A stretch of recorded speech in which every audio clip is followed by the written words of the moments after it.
पहले जैसे अब ना भलाई चलता। ए राजा 4 दिन सबर करी। पहले जैसे अब ना भलाई चलता। तनी हटके सूती देहिया के दवाई चलता। जवन जही सैया वही के दवाई चलता। तनिको न सैया ढीला हाई चलता। मान जाए ना। तनी हटके सूती देहिया के दवाई चलता। जवन जही सैया वही के दवाई चलता।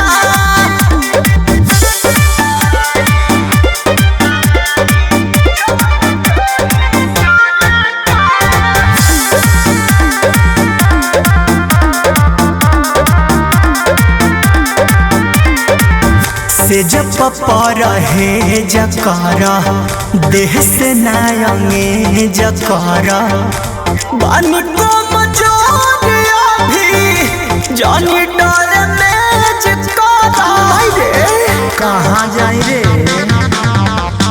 से जब पर है जकर देह से नायंगे जकर बानी को मजोरिया भी जानी बात बुझता रे कमाई गलता। तनी हटके सूती देहिया के दवाई चलता। जवन जही सैया वही के दवाई चलता। कपसूल खातनी राजा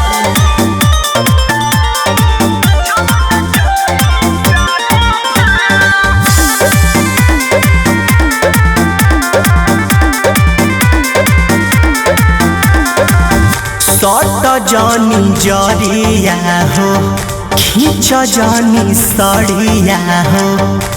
बोलो बिशुनपुरी जानी कर बरिया दिया हो।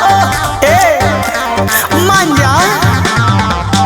सट जानी जरिया हो खींच जानी सड़िया हो। बोलो बिशुनपुरी जानी सकती सोना मन में तहरा कथी पलता बताब। तनी हटके सूती देहिया के दवाई चलता।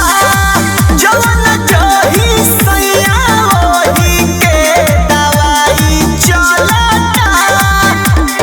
तहार एक्शन रिएक्शन कर दी।